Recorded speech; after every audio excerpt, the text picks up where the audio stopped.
और देखें कि कौन सी दूसरी चीज है जिस पर आपको गौर करना है और वो चीज जिसको आप अपने हिसाब से मैनेज कर सकते हैं। एक शब्द आपने सुना होगा, इमोशनल इंटेलिजेंस। कुछ लोग इसको EQ भी आजकल कहने लग गए हैं, इमोशनल इंटेलिजेंस या इमोशनल कोशिएंट। ये क्या चीज होती है, कभी आपने इस पर गौर किया है?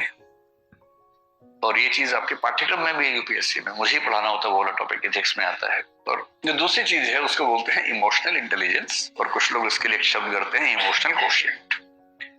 इमोशनल कोशिएंट सुन के कुछ लोग सोचते हैं कि जो जितना ज्यादा इमोशनल है उसमें उतना ज्यादा इमोशनल कोशिएंट है।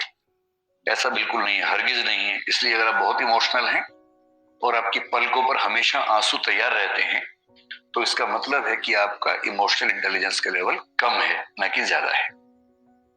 तो लेकिन इस बात से रोना नहीं है, कहीं इस बात से रोना शुरू कर दें है ना। मैंने सिर्फ ये बताया कि वैसा नहीं होना है, इसका मतलब समझ लें, इसका मतलब क्या है। आप में से कितने ऐसे बच्चे हैं जो मतलब जरा सा कुछ हो और खटाक से आंसू निकलने लग जाते हैं? हाथ खड़ा करो, शर्मा मत, एकदम शर्माने का कोई मामला है नहीं। बहुत बढ़िया। मुझे खुशी ये हुई कि 5-6 लड़कों ने भी हाथ खड़ा किया है, वरना हमारे समाज में एक मान्यता है कि रोने पर एकाधिकार लड़कियों का है और नहीं रोने पर मर्दों का है। और मर्द फिल्म में एक डायलॉग था, मर्द को दर्द नहीं होता। उस एक डायलॉग ने भारतीय समाज से जितना नुकसान किया है ना, तो बहुत भारी नुकसान कर दिया। उसके बाद से सारे मर्द अंदर दर्द हो रहा है और ये नौटंकी करते करते घूम रहे कि दर्द नहीं होता हमें। तो मर्द को कहां दर्द होता है? कल मुझे एक वरिष्ठ महिला से बात हो रही थी, उनकी उम्र 60 साल के आसपास है, कहीं मैं गया हुआ था, वहां वो भी थी। तो उन्होंने मुझे बताया कि जो मेरा बेटा है वो आपका बहुत बड़ा प्रशंसक है। मैंने कहा जी शुक्रिया। तो आज वो, उसे पता होता कि आप आने वाले, मैं उसको लेके आती, आज वो आया नहीं। मैंने कहा जी कोई बात नहीं, फिर मिल लेंगे, ऐसा क्या है। तो बोली बड़ा मजबूत बच्चा है, कभी रोता नहीं है।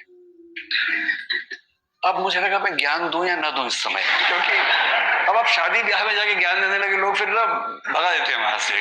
और खाना भी नहीं खाया था उस समय तक मैंने, बिना खाना खाए भगा देते तो बड़ा नुकसान हो जाता। शादी ब्याह में आदमी क्यों जाता है बेसिकली? दूल्हा दुल्हन कौन देखता है वहां पर? उन्हें कोई पूछता तक नहीं उनको, तो वो तो हम तो पहचानते भी नहीं कौन दूल्हा कौन दुल्हन है, नाम भी नहीं याद रहता है, खाना खाना याद रहता है क्या क्या था खाने में। तो मैंने फिर बहुत सोच समझ के कहा कि जी अच्छी बात है। बोली मैं आपको मिलवाऊंगी, बहुत मजबूत बच्चा है, कभी नहीं रोता है। तो मतलब मैंने अंत में जब मुझसे रहा नहीं गया, मैंने एक सेंटेंस बोला, मैंने कभी रोए भी तो तनाव मत लीजिएगा, ऐसा क्या है। तो उनको लगा कि ये तो विचलन हो रहा है। उनका ना बहुत स्ट्रांग है। तो आप में से कितने लोग ऐसे ही स्ट्रांग हैं जो कभी नहीं रोते हैं? तो आप लोग स्ट्रांग नहीं, आप लोग मुर्दा हैं दरअसल, है ना। देखिए मेरा काम जिंदगी को मुश्किल बनाना नहीं है, जिंदगी को आसान बनाना है, और मैं तो आसान ही बनाऊंगा। बिना बात के तमाशे इतने इकट्ठे कर लिए उन लोगों ने कि मर्द को दर्द नहीं होता। क्यों नहीं होता? सुई चुभा होता है दर्द। सबको होता है, पत्थर मार के देखो खोपड़ी पे उसके, क्यों नहीं दर्द होगा। अच्छा छोटे छोटे बच्चे जो हैं, लड़का हो या लड़की हो, कोई गिरता है दोनों रोते हैं, चिल्ला चिल्ला के रोते हैं, लड़का भी रोता है लड़की भी रोती है। पता नहीं 5, 8, 10 साल के बाद ऐसा क्या होता है, लड़के रोना बंद कर देते हैं। और मम्मी क्या करती है, मम्मी भी नहीं समझ पाती बेचारी। जैसे ही लड़का गिरता है रोने लगता है, लड़की है क्या, लड़की है क्या। उसे लगता है कि इसमें लड़का लड़की कहां से आ गया बीच में। भाई मैं गिरा, मुझे दर्द हुआ, मैं रोया, लड़की है तो लड़की है। उसे 2 बातें समझ में आ जाती हैं। पहली बात तो रोना और लड़की होना एक बात है, दूसरा लड़की होना और कमजोर होना एक ही बात है। कमजोरी तो लड़कियों का लक्षण है, मैं तो मर्द हूं, दर्द कैसे हो। उसके बाद सब दर्द को पीने लग जाते हैं, और पीते पीते उसके बाद दुनिया में कुछ भी उनके साथ हो, अपने पेरेंट्स से भी डिस्कस नहीं करते हैं, किसी को नहीं बताते हैं, सारा दर्द अपने सीने में लिए लिए घूमते रहते हैं। साइकोलॉजिस्ट से मिलना, साइकेट्रिस्ट से मिलना भारत में अपराध माना जाता है। आप मन से बीमार हो चुके हैं लेकिन आप किसी से मिलेंगे नहीं, वरना लोग क्या कहेंगे कि पागल है, इलाज करवा रहे हैं अपना दिमाग का, जबकि इलाज की जरूरत है मन को, तन को जरूरत होती है इलाज की, मन को भी होती है, पर वो हम नहीं करवा सकते।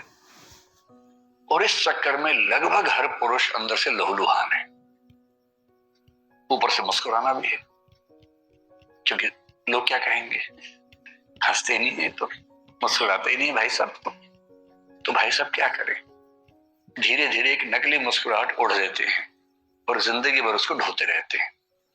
और ये कहानी आप सबके पापाओं की बता रहा हूं मैं, किसी अंकल की नहीं बता रहा हूं। ऐसे में लगता है कि मेरे पापा तो ठीक है, अंकल के बारे में चल रहा, नहीं, आपके पापा भी ऐसे ही होंगे, वो मजबूर हैं, रो नहीं सकते, खुश दिखने का नाटक करना जरूरी है उनके लिए। तो एक तो आप वैसे होना मत, और अपने आसपास जो वैसे हो गए हैं उनको थोड़ा सा सहज बना देना। उनको कहना कि पापा एक आध बार रो लो ना यार, ऐसा क्या है, चलो हम दोनों बैठते हैं, गप्पे मारेंगे, थोड़ा अपने मन की बात बताओ, जब मम्मी से पहली बार मिलने गए थे क्या क्या हुआ तो बताओ ना जरा, दोस्त बनो उनके, क्यों इतना डिस्टेंस रखना, कभी दोस्त बन जाइए। जितनी उम्र बढ़ती है उतने दोस्त खत्म होने लगते हैं, कोई दोस्त नहीं बचता उस उम्र में, तो आप दोस्त बन जाइए। ये होती है इमोशनल इंटेलिजेंस। इमोशनल इंटेलिजेंस का मतलब रोना नहीं है, मैं नहीं रोऊंगा ये भी नहीं है, ये दोनों मूर्खताएं हैं। बात बात पे रोना कमजोरी का लक्षण है, कभी नहीं रोऊंगा ये जबरदस्ती ओढ़ी हुई पाली हुई मर्दानगी का लक्षण है, जिसकी कोई कीमत नहीं, रत्ती भर वैल्यू नहीं। इमोशनल इंटेलिजेंस का मतलब क्या होता है, एक मतलब होता है अपने जो इमोशंस हैं उनको समझ पाना,